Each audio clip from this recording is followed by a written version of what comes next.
자, 반갑습니다. 배동찬 교수의 맛있는 돈 이야기 배동찬입니다. 자, 여러분 반갑습니다.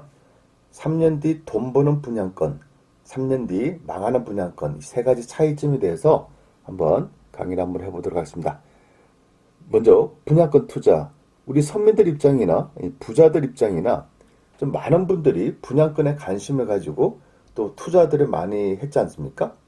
이 분양권 투자는 제가 경험한 바로 의한다면 뭐 20년 전에도 그렇고 10년 전에도 그렇고 또 요번 한 몇 년 동안은 또 분양권에 좀 인기가 굉장히 많았지 않습니까? 이처럼 분양권에 인기가 많았다는 얘기는 분양권을 통해서 돈을 번 사람들이 많았다는 얘기고, 그러면 이 분양권 시장에 인기가 좋았다고 해서 다 돈을 벌었냐? 또 이건 아니지 않습니까? 어떤 분들은 분양권 투자를 했는데 뭐 1억도 벌고 2억도 벌고 3억도 벌었다고 하는데, 어떤 분들은 분양권 투자를 해서 뭐 마이너스 3천만 원, 많게는 뭐 마이너스 1억, 2억 이렇게 분양권 투자를 잘못한 경우에는 마이너스가 된다는 얘기죠. 그래서 이런 분양권 투자에서도 분명히 뭔가 차이가 있다. 오르는 분양권하고 떨어지는 분양권 차이가 있으니까 이런 부분에 대해서 여러분들은 신경을 좀 각별하게 좀 쓰셔야 될 것 같고요. 먼저 이 분양권 투자를 하기 이전에 이 사람들의 심리가 그래요. 부동산 가격이 상승한 걸 직접 눈으로 확인을 했죠. 뭐 분양권을 투자하신 분들도 이득을 많이 보셨고, 기존에 있는 오래된 아파트를 투자하신 분들도 뭐 서울 수도권을 비롯해서 지방 광역시가 됐든 뭐 중소도시가 됐든 대부분의 부동산 가격이 상승했지 않습니까? 또 여러분 주변에 또 계시는 분들도 뭐 재테크에 전혀 관심이 없는 사람이다 하더라도 뭐 분양권을 하나 샀더만은 얼마를 벌었다. 또 오래된 아파트를 하나 샀더만은 얼마의 돈을 벌었다라는 그런 이야기들 주변에서 이제 듣게 되죠. 그러다 보니까 이제 대부분의 사람들이 또한 부동산에, 특히 분양권에 관심을 가질 수밖에 없다는 얘기죠. 거기다가 이 아파트 분양권 투자의 특징으로 본다면 첫 번째를 보면 소액으로 투자가 가능하다는 거죠. 뭐 분양 가격이 뭐 4억이다라고 하더라도 첫 번째 계약금 10%, 즉 4천만 원만 있으면 계약이 가능하다는 얘기죠. 그리고 중도금은 뭐 천천히 납부하는 거고, 또 어떤 경우는 뭐 이자 후불제라는 게 있지 않습니까? 즉 완공할 때까지 중도금을 안 내는 경우도 있고, 그런 경우가 있다 보니까 소액 투자의 매력이 있다는 거죠. 그리고 아파트 완공까지는 보통 2년 내지 3년이나 시간이 또 필요하지 않습니까? 요 시간이 기다리는 시간 동안 부지런히 돈을 모을 수도 있다는 거죠. 전매 기간이 끝날 경우에는 요 분양권을 매도할 수도 있는 거니까. 그래서 이런 부분에 대해서 소액으로 투자를 하고 2, 3년 뒤에 입주를 하고 또 전매 기간이 지난 경우에는 매도가 가능하고 이런 부분이 있기 때문에 우리가 분양권 투자에 많은 분들이 관심을 가진다라고 볼 수도 있겠죠. 여기에다가 건설회사들은 언론을 통해서 막 홍보를 하지 않습니까? 그러다 보니까 많은 사람들이 분양권에 대해서 이제 관심을 가진다라고 볼 수 있겠죠. 여기다가 또 하나 중요한 거. 이제 부동산 가격도 올라가고 또 소액 투자도 가능하고 언론에서 또 건설사에서 막 홍보를 하니까 여러분들 마음속에 어떤 마음이 있냐라고 하면 이 마음이 있겠죠. 나도 돈 좀 벌어보자. 그래요. 마음속에 뭐가 있다? 욕심이 이제 들어갈 수밖에 없는 거죠. 그래서 이렇게 욕심이 들어가가지고 우리가 분양을 받았다. 그럼 그 결과는 반드시 2년 뒤에 3년 뒤에는 그 결과가 나오지 않습니까? 이 분양권 투자 이후에 그 결과라는 거는 이제 입주하는 시점이죠. 그래서 어떤 경우에는 플러스 프리미엄이 뭐 5천만 원이 되고 또 뭐 2억이 되고, 그럼 어떻게 보면 인생 역전이죠. 분양권 하나를 내가 잘 샀는데 거기에 프리미엄이 2억이 오르고 3억이 올랐다. 어디 가서 뭐 2억, 3억을 벌 수가 있나요? 지금 같은 시대에. 그래서 분양권에 사람들이 광분을 하는 거고, 요 아파트 분양권 당첨만 되면 그 자리에서 그 즉시 프리미엄이 뭐 5천만 원부터 시작이다. 요런 이야기 주변에 듣지 않습니까? 그런 인기 있는 지역은 사는 즉시 프리미엄이 형성하고 입주하는 시점 되면 요 프리미엄 가격이 더 올라간다는 얘기죠. 즉 분양권 하나 잘 잡음으로써 인생 역전하는 그런 경우가 발생해야 한다는 거예요.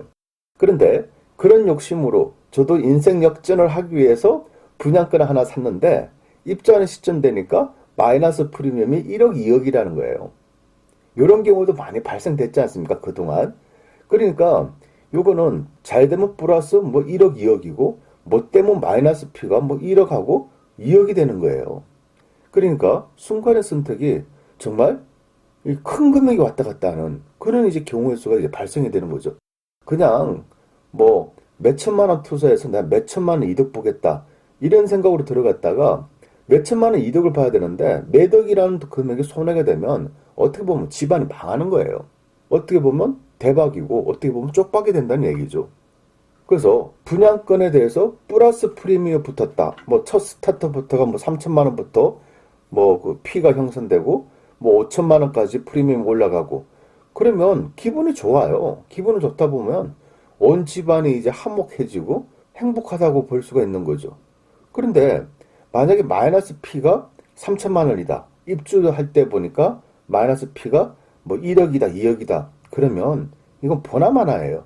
이 분양권 하나 잘못 선택하게 됨으로써 집안 싸움이 발생할 수도 있는 거고 결론적으로 본다면 불행해진다라고 볼 수도 있겠죠. 따라서 여러분들은 이 분양권 투자에서는 특히 투자를 잘 하셔야 된다는 얘기예요. 그래서 이 차이점을 여러분은 잘 아시고 이제 투자를 하셔야 된다라고 말씀드리고 싶고요. 그렇다면 돈 버는 분양권하고 돈을 잡아먹히는 그런 분양권이 있다는 거죠. 그래서 돈 먹는 분양권에 대해서 먼저 한번 알아본다면요. 첫 번째로 보면 역시 이 분양 가격이 비싸다는 거예요. 아니 그 위치가 아무리 좋아도 또 시기적으로 아무리 좋은 시기에 우리가 분양권을 투자를 한다라고 하더라도 또 대형 건설회사 이름 있는 그런 대형 건설회사가 아파트를 짓는다 하더라도 중요한 거는 너무 비쌀 경우에는 그 물건은 안 팔린다는 얘기예요. 그래서 좀 적당한 시세가 형성돼야 되는데 적당하지 않은 분양 금액, 한 평당 분양 금액 요거는 어떤 경우든 비싸면 손해를 볼 가능성이 높다라는 거예요. 그러면 그 비싸다 싸다의 기준은 뭐냐라고 하면 구축 아파트의 시세하고 새로 짓는 아파트 이 분양권 한 평당 가격하고 비슷할 경우에는 싸다는 거예요. 그런데 구축 아파트 가격하고 새로 짓는 아파트 이 분양권 가격하고 한 평당 가격이 대략적으로 한 120%가 초과됐다. 즉 구축 아파트는 한 평당 1,000만 원 가격인데 새로 짓는 아파트가 한 평당 1,200만 원이다. 이럴 경우에는 비싸다는 거예요. 그래서 아무리 위치가 좋고 아무리 뭐 선호하는 지역이고 아무리 뭐 대형 건설회사가 짓는 분양권이라 하더라도 너무 비쌀 경우에는 프리미엄이 붙기가 어렵다는 얘기예요. 이 두 번째로 본다면 비선호 지역이라는 거죠. 지금 한동안 뭐 1순위 청약이 거의 뭐 경쟁률이 뭐 수십 대 1, 어떤 경우는 뭐 100대 1 이렇게 경쟁률이 상당히 높은 경우들이 많이 발생이 됐죠. 그런데 이런 와중에 보니까 1순위 청약이 뭐 0.1대 1, 또 2순위 청약이 또 뭐 0.3대 1, 4대 1. 그래서 결론적으로 본다면 미분양이다. 아파트를 분양하는데 분양하는 세대수가 1000세대인데 청약을 한 세대가 100세대밖에 안 된다. 그럼 뭐 900세대가 지금 미분양이라는 거 아닙니까? 이런 아파트는, 이런 분양권은 특히 조심하셔야 된다는 거죠. 여기서 이 사람들이 좋아하지 않는 지역, 그런 지역은 뭐냐라고 한다면 투자자들이 투자를 하기 싫어하는 지역이 되겠죠. 그 투자자들이 투자를 하기 싫어한다는 지역은 그거는 시세 차익 보기가 어렵다는 얘기죠. 어떻게 보면 실거주자들조차도 그런 지역에 내 집 마련을 하기 싫어하는 그런 지역에 대해서는 미분양이 발생이 된다는 얘기예요. 세 번째로 본다면 건설회사가 중요하겠죠. 즉 건설회사의 브랜드가 뭐냐 요게 따라 가지고 또 돈이 또 왔다 갔다 하는 거예요. 만약에 건설회사 브랜드가 약할 경우에는요 이 사람들의 인기가 많이 떨어지는 거예요. 그래서 저는 요 A급 건설회사인 경우 이 A급 건설회사가 짓는 그런 분양권에 대해서는 관심을 가지고 A급 건설회사가 아닌 경우 그런 경우에는 좀 관심을 좀 줄여셔야 된다는 얘기예요.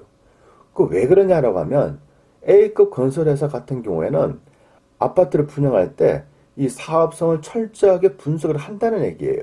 즉 건설회사 자체에서 입지와 교통과 학군, 환경 등등 철저하게 분석을 하고 들어간다는 얘기예요.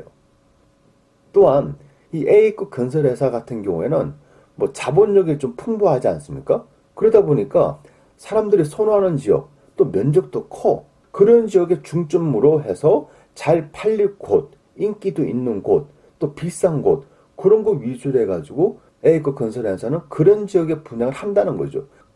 여기에 반하여 이제 A급이 아닌 건설회사들 특징.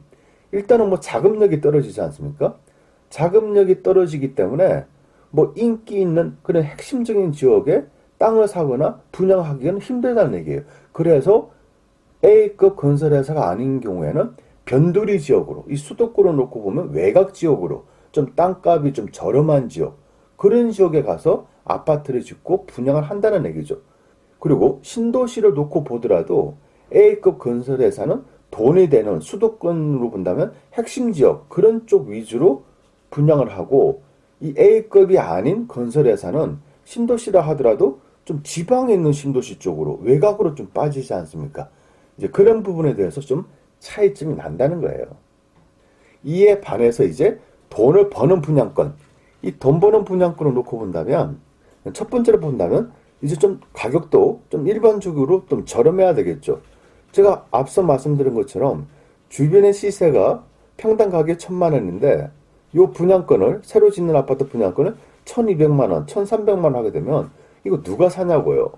물론 시간이 지나면 그 가격대까지는 올라가겠지만은 처음부터 분양권 프리미엄 자체가 투자하신 분들이 먹을 프리미엄을 건설회사가 다 먹겠다는 얘기잖아요.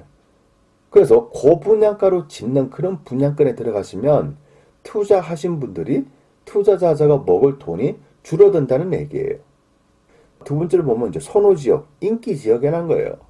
서울 같은 경우에도 인기 있는 지역이 되고, 또 수도권이라 하더라도 인기가 있는 지역, 뭐 경쟁률이 뭐 수백 대 1, 뭐 최소한 몇십 대 1, 요런 지역에 있는 분양권에 관심을 가지셔야 된다는 얘기죠. 그리고 세 번째로 보면 건설회사가 네임밸류가 있는 A급 건설회사가 짓는 그런 분양권에 관심을 가지셔야 된다는 얘기예요. 요런 분양권을 사시게 되면 그 자리에서 프리미엄이 최소 3천 이렇게 시작한다는 얘기죠. 그러면 입주할 때까지 가지고 있었다고 하면 프리미엄이 뭐 적게는 몇 천만 원부터 많게는 1억, 2억이 되는 이런 경우를 우리가 볼 수가 있다는 얘기예요. 그래서 오늘은 내 돈을 뺏어가는 분양권이 있고 돈 버는 분양권이 있다는 거 이렇게 말씀드렸고요. 이제 판단은 이제 여러분들이 하셔야 되겠죠. 그래서 여러분이 분양권에 대해서 투자를 하실 때 항상 판단의 근거로 본다면, 첫째, 분양 가격이 평당 좀 싸냐 안 싸냐 이거 살펴보시고, 선호하는 지역이냐 아니냐 이거 살펴보시고, 네임밸류가 있는 건설회사냐 아니냐 요 세 가지를 반드시 살펴보신 후에 분양권을 투자하겠다, 투자 안 하겠다 라고, 또 내 집 마련을 하겠다 안 하겠다 이런 식으로 판단하시기 바라고요. 또 어떤 분들은 나는 실거주의 목표이기 때문에 뭐 선호지역이 아니어도 된다, 나는 건설회사가 뭐 이렇게 큰 A급 건설회사가 아니어도 된다, 또 가격이 뭐 싸지 않아도 된다, 이렇게 생각하시면 그분은 돈 벌기가 힘들어요. 우리가 분양권이나 아파트를 사는 이유가 뭡니까? 거주의 목적이죠. 첫 번째는 불변의 진리 아닙니까? 거주의 목적. 하지만 이왕이면 거주도 하고 있는데 프리미엄까지 있더라. 즉 거주 플러스 수익까지 나는 그런 아파트에 들어가시는 게 훨씬 낫지 않습니까? 따라서 나는 뭐 분양권도 관심 없고, 나는 뭐 아파트도 관심 없고, 투자에도 관심 없고, 나는 그냥 내 집 마늘이다, 이런 생각보다는 이왕이면 거주 플러스 수익까지 창출되는 그런 재테크적인 마인드를 가지시기 바랍니다. 이상까지 배종찬 교수의 맛있는 돈 이야기였습니다. 감사합니다.